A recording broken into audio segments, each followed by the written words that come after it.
ಒಂದು ಕಾರ್ಯಕ್ರಮ ಅನೇಕ ವಿಶೇಷತೆಗಳಿಗೆ ಸಾಕ್ಷಿಯಾಗ್ತಿದೆ ಅಂತ ಈ ಮೊದಲು ನಾವು ಹೇಳಿದ್ವು.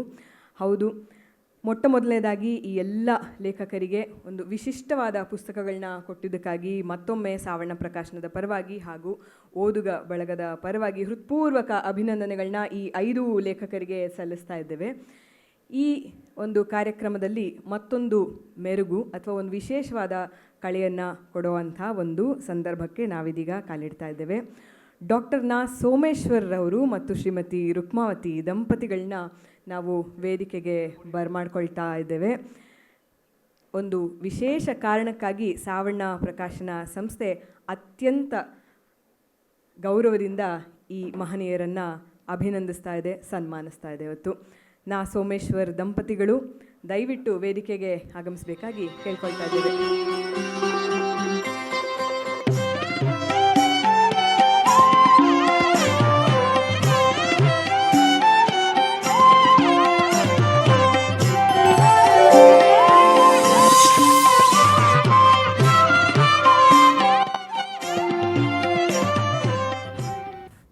ಎಲ್ಲರಿಗೂ ನಮಸ್ಕಾರ.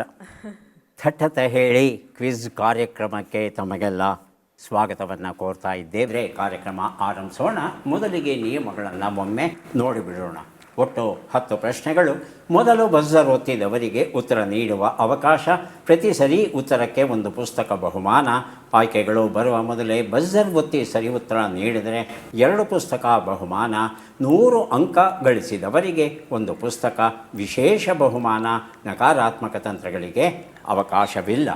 ಕಾರ್ಯಕ್ರಮದ ಮೊದಲ ಪುಸ್ತಕ, ಮೊದಲ ಪ್ರಶ್ನೆಯನ್ನು ಈಗ ನೋಡೋಣ. ನಕಾರಾತ್ಮಕ ತಂತ್ರಗಳಿಗೆ ಅವಕಾಶ ಇಲ್ಲ. ಅಭಿನಂದನಾ ಪೀಠದಲ್ಲಿ ದಂಪತಿಗಳು ಆಸೀನರಾಗಬೇಕು ಅಂತ ಕೇಳ್ಕೊಳ್ತಾ ಇದ್ದೇವೆ. ಏನು ಕಾರಣ? ಈ ಹೊತ್ತಿನ ವಿಶೇಷ ಏನು?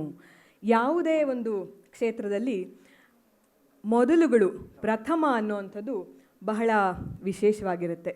ಯಾವ ಕ್ಷೇತ್ರವೇ ಆಗೋದು, ವೈದ್ಯಕೀಯ ಕ್ಷೇತ್ರವಾಗಿರಲಿ, ಸಾಹಿತ್ಯವಾಗಿರಲಿ, ಚಲನಚಿತ್ರವಾಗಿರಲಿ, ಸಂಗೀತವಾಗಿರಲಿ. ಯಾಕೆಂದರೆ ಆ ಮೊದಲನ್ನು ಸ್ಥಾಪಿಸುವಂಥದ್ದು ಕಷ್ಟ. ನಂತರ ಹೇಗೋ ನಡೆದ್ಬಿಡುತ್ತೆ, ಅಲ್ಲೊಂದು ನಮಗೆ ಗೈಡ್ಲೈನ್ ಸಿಕ್ಕಿಬಿಡುತ್ತೆ. ಕನ್ನಡದಲ್ಲಿ ಅನೇಕ ಮೊದಲುಗಳನ್ನ ನಾವು ನೋಡಿದ್ದೇವೆ. ಮೊದಲ ದೊರೆ ಮಯೂರವರ್ಮ, ಮೊದಲ ಶಾಸನ ಹಲ್ಮಿಡಿ, ಮೊದಲ ಲಕ್ಷಣ ಗ್ರಂಥ ಕವಿರಾಜ ಮಾರ್ಗ, ಮೊದಲ ಕವಿ ಪಂಪ, ಹೀಗೆಲ್ಲ. ಈ ಹೊತ್ತು ಸಹ ನಾವು ಅಂಥದ್ದೊಂದು ಮೊದಲಿಗೆ ಸಾಕ್ಷಿಯಾಗಿ ಈ ಸನ್ಮಾನವನ್ನು, ಏನು ಅಂತ ನಿಮಗೆಲ್ಲ ಗೊತ್ತಿದೆ. ಚಪ್ಪಾಳೆ ಕಂಪ್ಲೀಟ್ ಮಾಡಿಬಿಡಿ, ಆಮೇಲೆ ವಿಷಯ ಹೇಳ್ತೀನಿ. ಎಲ್ರಿಗೂ ವಿಷಯ ಗೊತ್ತಿರೋದ್ರಿಂದ ನಾನು ಹೇಳೋದಕ್ಕೆ ಕಾಯ್ತಿಲ್ಲ. 5,000 ಕಂತುಗಳನ್ನು ದಾಟಿರುವಂಥ ಪ್ರಪ್ರಥಮ TV ಶೋ ಥಟ್ ಅಂತ ಹೇಳಿ. ಇದು ಕನ್ನಡ ಮಾತ್ರವಲ್ಲ, ಭಾರತೀಯ ಇತಿಹಾಸದಲ್ಲೇ ಮೊದಲು. ಮತ್ತು ಇಂಥ ಒಂದು ಮೊದಲಿಗೆ ನಾವೆಲ್ಲ ಸಾಕ್ಷಿಯಾಗ್ತಿದ್ದೇವೆ. ಹಲ್ಮಿಡಿ ಶಾಸನ ಬಂದಾಗ ನಾವು ಇರಲಿಲ್ಲ, ಕವಿರಾಜ ಮಾರ್ಗ ಬಂದಾಗ ನಾವಿರಲಿಲ್ಲ, ಪಂಪನನ್ನು ನಾವು ನೋಡಿಲ್ಲ. ಕನ್ನಡದ ಇಂಥದ್ದೊಂದು ಪ್ರಮುಖ ಮೊದಲಿಗೆ ಸಾಕ್ಷಿಯಾಗ್ತೇವೆ. ಶುರು ಮಾಡಿಬಿಡಬಹುದು. ಸಾಮಾನ್ಯವಾಗಿ ನಾವು ನೋಡ್ತೇವೆ ಅತ್ಯುತ್ತಮ ಕಾರ್ಯಕ್ರಮಗಳನ್ನ ನಾವೊಂದು ಯೋಜನೆ ಮಾಡಿ ಪ್ರಾರಂಭ ಮಾಡುವಂಥದ್ದು 10 ಕಂತು, 50, 100 ಹೇಗೋ ಮಾಡಬಹುದು. ನೈರಂತರ್ಯವನ್ನು ಸಾಧಿಸೋದು ಹೇಗೆ, ಮತ್ತು ಅಷ್ಟು ಕಂತುಗಳಲ್ಲಿ ಒಂದೇ ಸಮನಾದಂಥ ಆ ಒಂದು ಚಾಕಚಕ್ಯತೆ ಇರಬೇಕು. ಆ ಪ್ರೆಸೆನ್ಸ್ ಆಫ್ ಮೈಂಡ್ ಅಂತ ಏನು ಹೇಳ್ತೀವಿ ಅದು, ಮತ್ತು ಆ ಎಲ್ಲ ಪ್ರಶ್ನೆಗಳಿಗೆ ಪೂರಕವಾಗಿ ಹೆಚ್ಚುವರಿ ಮಾಹಿತಿಯನ್ನು ಒದಗಿಸೋವಂಥವ್ರಾಗಬೇಕು. ಹಾಗಾಗಿ ದೂರದರ್ಶನ ಪ್ರಸ್ತುತಪಡಿಸಿದಂಥ ಈ ಥಟ್ ಅಂತ ಹೇಳಿಯ 5,000 ಕಂತುಗಳು, 5,000ದ ಸರದಾರ ಡಾಕ್ಟರ್ ನಾ ಸೋಮೇಶ್ವರ್ ಈ ದಂಪತಿಗಳಿಗೆ ಕನ್ನಡ ನಾಡು, ಕನ್ನಡಿಗರು ನಾವೆಲ್ಲ ಮತ್ತು ಕನ್ನಡದ ಮನಸ್ಸುಗಳೆಲ್ಲ ಆಭಾರಿಯಾಗಿದೆ ಅಂತ ಹೇಳ್ತಾ ಈ ಸನ್ಮಾನವನ್ನು ಸಲ್ಲಿಸ್ತಾ ಇದ್ದೇವೆ. ಸಾವಣ್ಣ ಪ್ರಕಾಶನದ ಲೇಖಕರು ಸಹ ಹೌದು ಇವರು. ಈ 5,000 10,000ವಾಗಲಿ. ಭಗವಂತ ಇವರಿಗೆ ಹೆಚ್ಚಿನ ಆಯಸ್ಸು ಆರೋಗ್ಯವನ್ನು ಕೊಟ್ಟು ಆ 10,000ದ ಕಂತುಗಳನ್ನು ನೋಡುವಂಥ ದಿನವನ್ನು ಕರುಣಿಸಲಿ ಅಂತ ಕೇಳ್ಕೊಳ್ತಾ, ಸಾವಣ್ಣ ಪ್ರಕಾಶನ ಈ ಹೆಮ್ಮೆಯ ಕನ್ನಡಿಗನಿಗೆ ಅರ್ಪಿಸ್ತಾ ಇರುವಂಥ ಅಭಿನಂದನೆ ಸನ್ಮಾನ ಇದಾಗಿದೆ.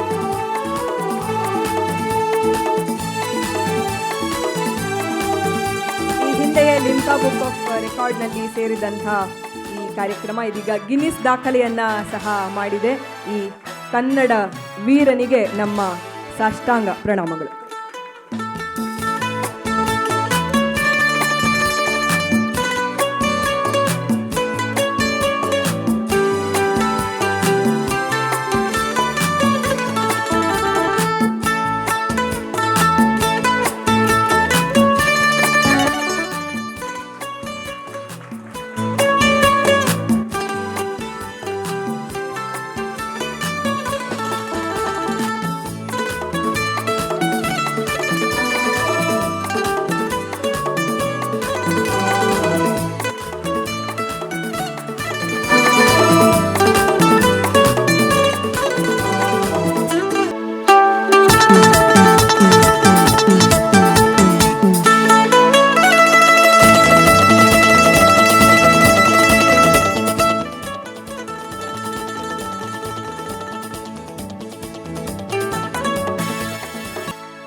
ಹೊತ್ತಿನಲ್ಲಿ ಡಾಕ್ಟರ್ ನಾ ಸೋಮೇಶ್ವರ್ ಅವರು ಇವತ್ತು ಲೋಕಾರ್ಪಣೆ ಆಗಿರುವಂಥ 5 ಲೇಖಕರ ಈ 6 ಪುಸ್ತಕಗಳ ಗೌರವ ಪ್ರತಿಯನ್ನು ಸ್ವೀಕರಿಸಬೇಕಾಗಿ ಕೇಳ್ಕೊಳ್ತಾ ಇದ್ದೇವೆ.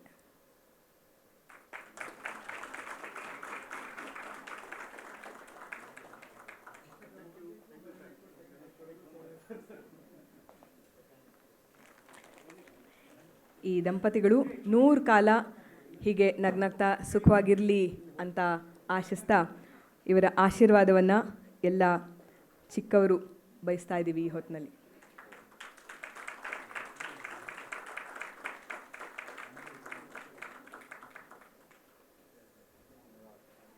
ಸುಧಾ ಪತ್ರಿಕೆಯಲ್ಲಿ ವಿಚಾರರಶ್ಮಿ ಅಂತ ಒಂದು ಅಂಕಣ ಪ್ರಕಟ ಆಗ್ತಾ ಇತ್ತು. ಇದನ್ನು ಬರಿತಾ ಇದ್ದವರು ಭ್ರಮರ ಅಂತಕ್ಕಂಥ ಲೇಖಕ. ಸುಧಾ ಮನೆಗೆ ಬಂದು ಕೂಡಲೇ ಮೊದಲು ಓದ್ತಾ ಇದ್ದದ್ದು ಈ ಅಂಕಣವನ್ನು. ಯಾರು ಈ ಅಂಕಣವನ್ನು ಬರಿತಾ ಇದ್ದಾರೆ ಅನ್ನೋ ವಿಚಾರ ಬಹಳ ವರ್ಷಗಳ ಕಾಲ ಗೊತ್ತಾಗಲಿಲ್ಲ. ಕೊನೆಗೆ ಗೊತ್ತಾಯಿತು, ಜಿ ಪಿ ರಾಜರತ್ನಂ ಅವರು ಈ ಅಂಕಣವನ್ನು ಬರಿತಾ ಇದ್ದಾರೆ ಅಂತ. ಸರ್, ಭ್ರಮರ ಅನ್ನೋ ಹೆಸರಿಟ್ಕೊಂಡು ಈ ಅಂಕಣ ಬರೀತಾ ಇದ್ದೀರಲ್ಲ, ಬದಲಿಗೆ ಜಿ ಪಿ ರಾಜರತ್ನಂ ಅಂತಲೇ ಬರೀಬಹುದಲ್ಲ.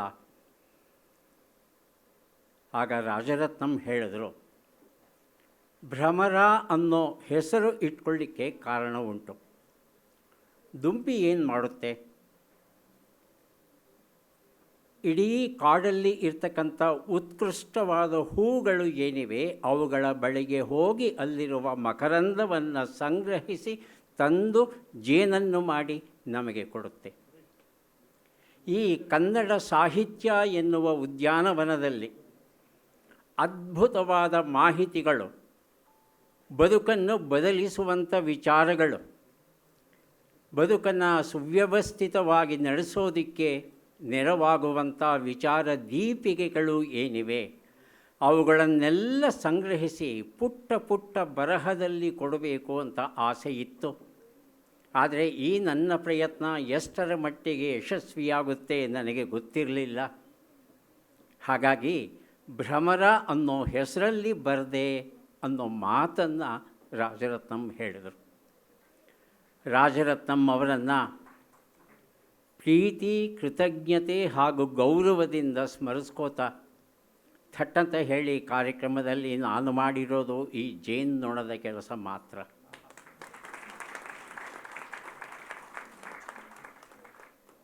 ಈ ಒಂದು ವಿಚಾರ ಚೆನ್ನಾಗಿದೆ, ನಮ್ಮ ಜನ ತಿಳ್ಕೊಂಡ್ರೆ ಒಳ್ಳೆಯದು, ಒಳಿತಾಗುತ್ತೆ, ಮಾರ್ಗದರ್ಶನ ದೊರೆಯುತ್ತೆ ಅಂತ ಅನ್ನಿಸ್ದಾಗ ಅವನ್ನೆಲ್ಲ ಪ್ರಶ್ನೆಗಳ ರೂಪದಲ್ಲಿ ಕಾರ್ಯಕ್ರಮವನ್ನು ರೂಪಿಸಿ ನಡೆಸ್ಕೊಂಡು ಬಂದೆ. ಆರಂಭಿಸಿದಾಗ ಇಲ್ಲಿಯವರೆಗೆ ಬರ್ತೇನೆ ಅನ್ನೋ ನಂಬಿಕೆ ನನಗೆ ಇರಲಿಲ್ಲ. ಆದರೆ ಕರ್ಕೊಂಬಂದವರು ನೀವು, ನಿಮಗೆ ಕೃತಜ್ಞತೆಗಳು. 24 ವರ್ಷಗಳ ಕಾಲ ನಿರಂತರವಾಗಿ ಈ ಕಾರ್ಯಕ್ರಮ ಪ್ರಸಾರ ಆಗೋದಕ್ಕೆ ಕಾರಣ ಬೆಂಗಳೂರು ದೂರದರ್ಶನ ಚಂದನ. ಹಾಗಾಗಿ ಚಂದನಕ್ಕೆ ನಾವೆಲ್ಲ ಕೃತಜ್ಞತರು. ಶನಿವಾರ ಭಾನುವಾರ ನನ್ನನ್ನು ದೂರದರ್ಶನಕ್ಕೆ ದತ್ತು ಕೊಡ್ತಾ ಇದ್ದವರು ನನ್ನ ಹೆಂಡತಿ ಮತ್ತು ಮಗ. ಅವರ ನೆರವಿಲ್ಲದೆ ಈ ಕಾರ್ಯಕ್ರಮ ಇಲ್ಲಿಗೆ ಬರ್ತಿರಲಿಲ್ಲ. ಅವರಿಗೆ ಕೃತಜ್ಞತೆಗಳು. ದೂರದರ್ಶನದ ಹೊರಗೆ ಮೊದಲ ಬಾರಿಗೆ 5,000 ಕಂತುಗಳನ್ನು ಪೂರೈಸಿದ್ದೀರಿ, ಒಳ್ಳೆಯ ಕೆಲಸ ಮಾಡಿದ್ದೀರಿ ಅಂತ ಶ್ಲಾಘಿಸಿದವರು ಮೊದಲ ಬಾರಿಗೆ ಜಮೀಲ್ ಮತ್ತು ಸಂಗಡಿಗರು. ಅವರಿಗೆ ಕೃತಜ್ಞತೆಗಳನ್ನು ಸಲ್ಲಿಸ್ತಾ ವೇದಿಕೆಯ ಮೇಲೆ ಇರುವ ಎಲ್ಲ ಹಿರಿಯರಿಗೆ ಮತ್ತೊಮ್ಮೆ ವಂದಿಸುತ್ತಾ ನನ್ನ ಮಾತಿಗೆ ಮಂಗಳವನ್ನು ಹಾಡ್ತೇನೆ. ಮತ್ತೆ ಭೇಟಿಯಾಗೋಣ. ನಮಸ್ಕಾರ.